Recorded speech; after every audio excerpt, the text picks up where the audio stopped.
Air pasang dalam surut pukul 5. Nyonya bangun pagi siram pokok bunga. Pokok bunga melut tanam tepi kolam. Itik bertelur ayam menetas.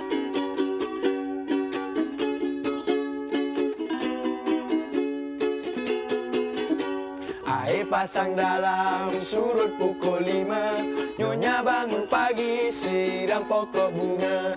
Pokok bunga melut tanam tepi kolam. Itik bertelur ayam menetas. Itik bertelur ayam menetas.